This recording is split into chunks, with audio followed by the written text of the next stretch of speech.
हम middle class लोगों की सैलरी पूर्णिमा के चांद की तरह होती है। महीने में बस एक बार आती है और धीरे धीरे करके छोटी होते होते मात्र 15 दिनों में गायब हो जाती है। अब चांद तो धीरे धीरे वापस से बढ़ने लगता है, पर हमारा पैसा एक बार खर्च हो गया तो अगले 15 दिनों के लिए उधार, कर्जे या बची कुची सेविंग से निकालना पड़ता है। पर क्या कोई ऐसा तरीका है कि ये पैसा धीरे धीरे घटने की बजाय बढ़ता चला जाए और बढ़ते बढ़ते इतना हो जाए कि हमारी सारी जरूरतें पूरी करके हमें अर्ली रिटायरमेंट और फाइनेंशियल फ्रीडम दिला दे। देखो, वॉरेन बफेट का कहना है कि अगर आपको लाइफ में अमीर बनना है, सक्सेसफुल बनना है, तो आपको कुछ बाकी लोगों से ज्यादा स्मार्ट नहीं, बस बाकी लोगों से ज्यादा डिसिप्लिन्ड होना है। यानी थोड़ा थोड़ा पैसा खर्च करने की बजाय अगर आप इन्वेस्ट करने पर ध्यान दो तो कुछ ही सालों में जो आपको अमीर बना देगा वो है पावर ऑफ कंपाउंडिंग। और ऋषभ और आकाश के साथ भी कुछ ऐसा ही हुआ। तो शौर्य, ऋषभ और आकाश तीन दोस्त रायपुर से मुंबई आए। आंखों में नौकरी के अलग अलग सपने लिए। तीनों के पास अच्छी इंजीनियरिंग की डिग्री थी और साथ ही अमीर होने का सपना भी। ऋषभ का शुरू से रियल एस्टेट की तरफ इंटरेस्ट था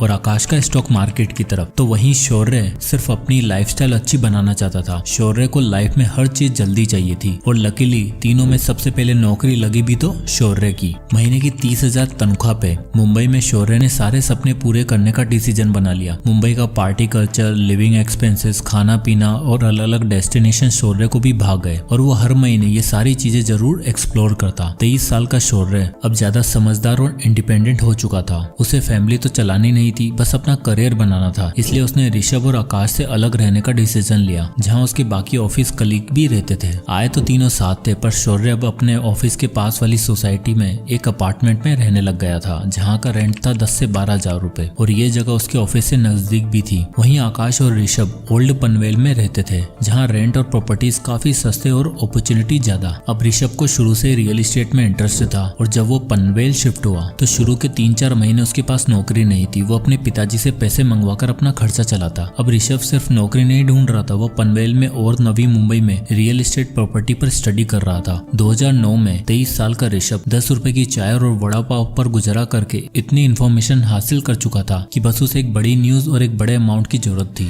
ऋषभ को पता चला कि नई मुंबई अगले 10-15 सालों में खूब डेवलप होने वाली है। यहाँ मेट्रो आने वाली है और ये ओल्ड पनवेल भी नवी मुंबई के डेवलपिंग हिस्सों में आने वाला है। तो ऋषभ ने एक रियल एस्टेट कंपनी में नौकरी पकड़ी, जहां उसकी तनख्वाह बहुत कम थी, मात्र 15,000 रुपए, पर इन्फॉर्मेशन का भंडार था। सडनली ऋषभ को पनवेल में एक ऐसी प्रॉपर्टी मिल गई जहां कंस्ट्रक्शन शुरू होने वाला था और वहां लैंड अलॉट हो रहे थे। ऋषभ ने अपने पापा को फोन करके 15 लाख रुपए इस प्रॉपर्टी में इन्वेस्ट करने के लिए कहा और ये वादा किया कि 10 साल के अंदर अंदर यहाँ डेवलपमेंट होने वाला है और हम इसी 3-4 प्रॉपर्टी खरीद के पूरी तरीके से फाइनेंशियली फ्री हो जाएंगे। अब एक इंडियन फादर कहाँ मानने वाले थे, पर कैसे भी करके ऋषभ ने उन्हें कन्विंस किया और 15 लाख रुपए डलवा लिए। साल 2011 में वो प्रॉपर्टी बनकर तैयार हो गई। उसके साथ ही वहाँ शॉपिंग कॉम्प्लेक्स, हॉस्पिटल, स्कूल बना। ऋषभ ने वो प्रॉपर्टी रेंट पर डाली और 2% का रेंटल यील्ड निकाला। अब ऋषभ की प्रॉपर्टी का दाम बढ़ते जा रहा था और शुरुआती 5 सालों में उसकी प्रॉपर्टी ने रंग दिखाना शुरू कर दिया और 5 साल में उसकी प्रॉपर्टी की वैल्यू 30,17,000 हो चुकी थी और उसे मंथली 60,000 रुपए रेंट आने लग गया था। साथ ही उसकी जॉब भी अच्छी होती जा रही थी। ये दिखाता है कि ऋषभ ने पैसा कमाने से भी पहले उसको ऐसी जगह इन्वेस्ट करने के बारे में सोचा जहां उसको फ्यूचर में इनकम आती रहे। वहीं दूसरी तरफ शौर्य 2011 में 25 साल का हो चुका था और अब उसकी लाइफ पूरी तरीके से चेंज हो चुकी थी। उसे मुंबई की फ्लैशी कल्चर की आदत लग चुकी थी और अब वो लाइफ के बड़े बड़े परचेज बिना कुछ सोचे समझे करने लग गया था। 50,000 सैलरी होने के बाद और 3 साल नौकरी करने के बाद शौर्य हर वो काम करने लग गया था जो उसके कलीग किया करते। उसके दोस्तों ने गाड़ी खरीदी तो शौर्य का भी मन हुआ कि अपनी गाड़ी ली जाए। भाई साहब शोरूम में जाते हैं और इन्हें पसंद आती है 6 लाख रुपए की सेडान गाड़ी। अब 6 लाख रुपए एक साथ तो नहीं थे, तो बनवा ली EMI। और अब आप यहाँ देख ही सकते हो कि रेंट के साथ साथ शौर्य का 12,000 रुपए का एक और फिक्स्ड खर्चा हो गया है। 50,000 की सैलरी में शौर्य 12,000 रेंट पे करता था और 12,000 गाड़ी की EMI, यानी 24 से 25,000 का खर्चा फिक्स्ड। अब गाड़ी आ गई थी, महंगी बातचीत हो गई थी, तो अब तो जीवन में किसी हमसफर का आना बनता था। और लाइफ पार्टनर आते ही शौर्य ने अपने आप को ऐसे प्रेजेंट किया जैसे उसके पास बहुत पैसा है और वो खूब पार्टी और मजे करता है। शौर्य के पार्टनर ने भी अपने मन में शौर्य के लिए वही इमेज बना ली और अब शौर्य के पास 25,000 एक्स्ट्रा बचते भी थे, अब वो भी नहीं बच रहे थे। धीरे धीरे टाइम बीता। शौर्य अच्छी जॉब की तलाश में स्विच करता रहा। उसने अपनी फैमिली बनाई, शादी करी, पर इस बीच में वो जब भी अपने दोस्तों के बारे में सोचता तब उसे यही लगता कि यार मैं कहां से कहां आ गया हूं और वो लोग अभी वहीं के वहीं पड़े हुए होंगे। फाइनली 11 साल काम करने के बाद जब शौर्य 36 साल का हो चुका था तब उसे ऐसी जॉब मिल गई थी जहां उसे 1 लाख रुपए पर मंथ मिल रहा था और अब शौर्य को लगा कि टाइम आ गया है खुद का घर लेने का। शौर्य और उसकी वाइफ अब मुंबई में एक अच्छा घर की छानबीन में लग गए थे और फाइनली पनवेल में एक प्रॉपर्टी पसंद आती है, 3 BHK अपार्टमेंट, और वो भी फुली फर्निश्ड, जो उन्हें 90 लाख रुपए मिल रहा था। अब 1 लाख की सैलरी वाला आदमी, चलो दोनों मियाँ बीवी की कंबाइंड इनकम 2 लाख भी मान लो, तो 90 लाख तो एक साथ अफोर्ड कर नहीं सकते थे। इसलिए उन्होंने 20 लाख की सेविंग से डाउन पेमेंट करी और बचे 70 लाख की EMI बनवा ली। अब आप यहाँ देख ही सकते हो कि लगभग 58,000 पर मंथ की EMI पे उन्होंने फाइनली अपना ड्रीम हाउस ले ही लिया। सारा पेपर वर्क और लोन प्रोसीजर कंप्लीट होने के बाद जब प्रॉपर्टी ओनर का खुलासा हुआ तो शौर्य के होश ही उड़ गए। असल में जिस नवी मुंबई में शौर्य ने प्रॉपर्टी खरीदी थी वो ऋषभ की ही प्रॉपर्टी थी, एग्जैक्टली वही प्रॉपर्टी जो उसने 2011 में 15 लाख रुपए की खरीदी थी। और अब आप यहाँ देख ही सकते हो कि 11 साल बाद यानी 2022 में जब वो अपनी प्रॉपर्टी बेचने गया तब उसकी वैल्यू 69,78,000 रुपए हो चुकी थी और उसने शौर्य को वही फ्लैट 90 लाख रुपए में बेचा। दरअसल ये परिवर्तन इसलिए हो पाया क्योंकि 2011 में दिखने वाला पनवेल अब 2022 में कुछ ऐसा दिखता था, जहाँ सब कुछ पूरी तरीके से डेवलप्ड हो चुका था। ऋषभ ने जो स्पेकुलेट करके प्रॉपर्टी का दाव खेला था वो बिल्कुल सही बैठा और अपनी नौकरी के साथ और कमाई हुई अर्निंग्स को वापस रियल एस्टेट में इन्वेस्ट करते करते अब उसके पास नवी मुंबई में 4 प्रॉपर्टीज थी, जिसमें से एक खरीदी शौर्य ने। तो जैसे ही शौर्य ने ऋषभ को देखा वो हैरान हो गया और ऋषभ ने उससे मिलने के बाद बताया कि भाई मैंने इन 13 सालों में 4 प्रॉपर्टी खरीद ली है। दरअसल मैं नवी मुंबई में तब इन्वेस्ट किया था जब वो डेवलप हो रही थी और रियल एस्टेट इकलौती ऐसी चीज है जो इन्फ्लेशन के दायरे में इतनी नहीं आती। उल्टा इन्फ्लेशन के साथ साथ रियल एस्टेट भी ग्रो होता है और साथ ही बढ़ती प्रॉपर्टी के रेट्स भी और आसपास होती डेवलपमेंट के साथ रेंट भी इंक्रीज हो जाते हैं, यानी पावर ऑफ कंपाउंडिंग के साथ पावर ऑफ रेंटिंग भी। 36 की एज में ऋषभ के पास इतना पैसा था कि वो आराम से रिटायर हो सकता था और उसका एसेट उसे पैसा कमाकर दे रहा था। वॉरेन बफेट कहते हैं, if you don't find a way to make money while you sleep you will be working till your last breath. और कुछ ऐसा ही हाल था शौर्य का। इन दोनों में बातचीत चली रही थी कि इतने में आकाश का जिक्र हुआ। शौर्य ने पूछा कि आकाश कहाँ है आजकल, नौकरी के लिए कहीं धक्के तो नहीं खा रहा? तो ऋषभ ने बताया, नहीं भाई, उसकी गेम तो एकदम अलग है। उसने 2 साल नॉर्मल जॉब करने के बाद दलाल स्ट्रीट में नौकरी करी और अब वो वहीं पर प्लेस्ड है। रुक, उसको भी बुलाता हूँ। आकाश का इंतजार करते शौर्य और ऋषभ दोनों एक होटल में बैठे हुए थे। तभी आकाश एक ट्रू जेंटलमैन सेंस में अपनी गाड़ी से उतरता है और दोनों से बड़े दिनों बाद मिलकर बहुत खुश होता है। आकाश का सिंपल वे ऑफ लिविंग देखकर शौर्य पूछता है कि भाई तुम्हारा क्या हाल है, लाइफ में कुछ हुआ कि नहीं, पैसा रुपया कमाया कि नहीं ढंग से? इस पर आकाश बड़ी ग्रेसफुली रिप्लाई करता है कि भाइयों बस अगले 5 सालों में रिटायर होने वाला हूँ। शौर्य मन ही मन सोचता है कि एक साला रिटायर भी हो गया है और एक 5 साल बाद होने वाला है और मैं अकेला अगले 20 साल तक घर की EMI भरने के लिए काम करूंगा क्या? आउट ऑफ क्यूरियोसिटी शौर्य पूछ ही लेता है कि भाई 5 साल में कहीं लॉटरी तो नहीं लगने वाली? इस पर आकाश उन दोनों को अपनी लाइफ स्टोरी बताता है। कहता है कि मेरी कोई लॉटरी नहीं लगने वाली, बल्कि मैं सेविंग्स रूल और कंपाउंडिंग रूल की मदद से पैसा कमाया है और अब इतना हो चुका है कि बस 3-4 साल बाद रिटायर हो जाऊंगा। तो आकाश कंटिन्यू करते हुए बताता है कि हुआ यूं कि मेरी पहली नौकरी लगी एक ट्रेडिंग कंपनी में एज एन IT टेक्नीशियन। वहाँ मेरा काम तो अलग था पर मैंने स्टॉक मार्केट के कुछ दाव पेच सीखे और अपनी 25,000 की सैलरी में से कुछ पोर्शन सेव करके इन्वेस्ट करता रहा। इन्वेस्ट करने के लिए मैंने जिस सेविंग मेथड का यूज किया था वो था 50-30-20 रूल। मैंने 25,000 की सैलरी में से 50% हिस्सा अपनी नीड्स के लिए रखा, 30% वॉन्ट्स और एंटरटेनमेंट सोर्सेज के लिए और बाकी बचा 20% यानी 5,000 रुपए SIP के थ्रू इन्वेस्ट किया। आकाश ने बताया कि उसे सबसे पहले मार्केट के बारे में सीखना था और इन्वेस्टमेंट के लिए जो सबसे बेस्ट चीज थी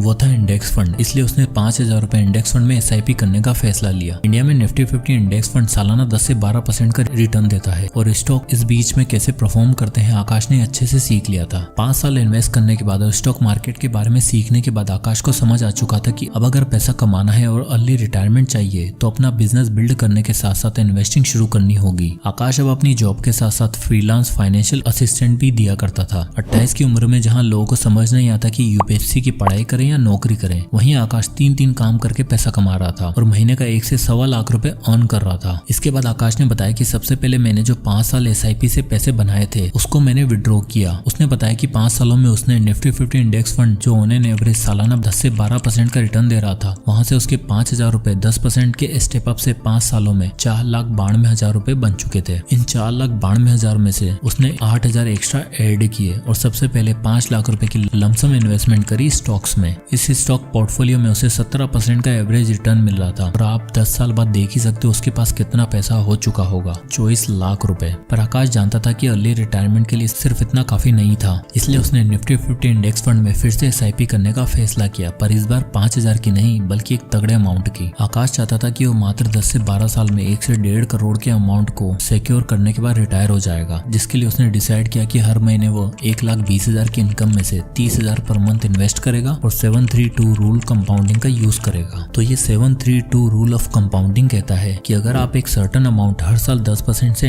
इंक्रीज करते हो तो पहले 7 साल में आपके पास 50 लाख रुपए होंगे, फिर अगले 50 लाख मात्र 3 सालों में बन जाएंगे और अगले 50 लाख के लिए सिर्फ 2 साल का और इंतजार करना होगा। आकाश ने वो सर्टेन अमाउंट डिसाइड किया 30,000 रुपए और कैलकुलेशन करी जो कुछ इस तरह आई। यानी आकाश की कैलकुलेशन बिल्कुल सही बैठ रही थी। आप देख ही सकते हो कि 7 साल में 50 लाख, फिर 10वें साल में 1 करोड़, 12वें साल में 1.5 करोड़। प्लस में जब तक वो रिटायर होता तब तक उसके पास 25 लाख के स्टॉक भी तो था जिससे उसे डिविडेंड भी मिल रहा होगा। पर इस कैलकुलेशन में एक बहुत बड़ी दिक्कत थी। आकाश ने सोचा 1.5 करोड़ रुपए जो 12 साल बाद कैलकुलेशन में शो हो रहे हैं, क्या 12 साल में इन्फ्लेशन के बाद भी इनकी वैल्यू सेम ही रहेगी क्या? तब उसने इंडिया में चल रही 6% एवरेज इन्फ्लेशन को भी एडजस्ट करा, जिसकी कैलकुलेशन कुछ इस तरह थी। आप यहाँ देख ही सकते हो इन्फ्लेशन एडजस्ट करने के बाद उन 1.5 करोड़ की एक्चुअल वैल्यू मात्र 71 लाख रुपए होगी। तो आकाश को ये समझ आ चुका था कि 30,000 रुपए से तो काम नहीं होने वाला है। उससे अपनी रिटायरमेंट के लिए 1 करोड़ की जरूरत थी जो 30,000 पर मंथ की SIP से अचीव नहीं होने वाला था। इसलिए उसने पहले दिन से 50,000 पर मंथ इन्वेस्ट किया और अब आप रिजल्ट देख ही सकते हो। 732 रूल ऑफ कंपाउंडिंग, उसका 1 करोड़ का टारगेट 12 साल में आराम से अचीव हो जाएगा, वो भी आफ्टर